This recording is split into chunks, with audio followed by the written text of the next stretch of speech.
Momentum bulan suci Ramadan, bulan penuh berkah, dimanfaatkan umat muslim untuk beribadah dan beramal soleh.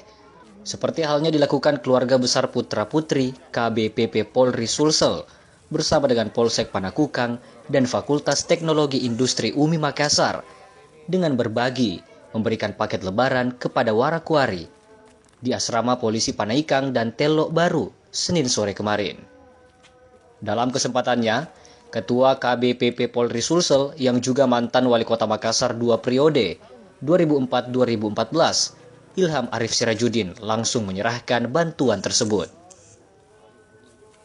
Menurutnya, hal ini merupakan tradisi yang dilakukan pihaknya sebagai wujud keprihatinan melihat keluarga Polri dalam sisi kehidupan belum sejahtera, apalagi pensiunan.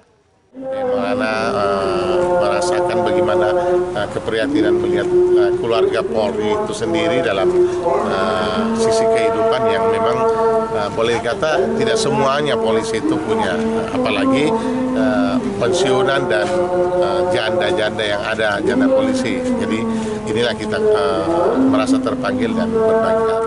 Sementara itu, Dekan FTI UMI Makassar Zakir Sabara menambahkan, penting sekali untuk memperhatikan keluarga Polri, apalagi di tengah pandemi COVID-19, agar mereka tetap bisa optimis menghadapi situasi yang semakin sulit. Ya, kita sangat prihatin.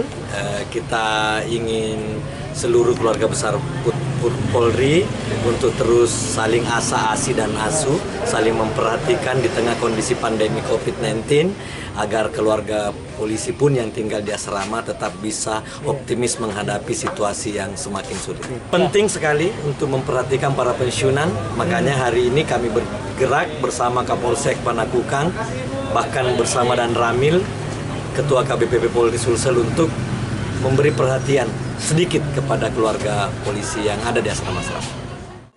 Dalam aksi sosial Amaliyah Ramadan ini, sebanyak 50 paket lebaran yang berisi sembako diberikan yang tersebar di 2 asrama polisi di Makassar, yakni Panaikang dan Telok Baru. Tim Liputan, Selebes TV.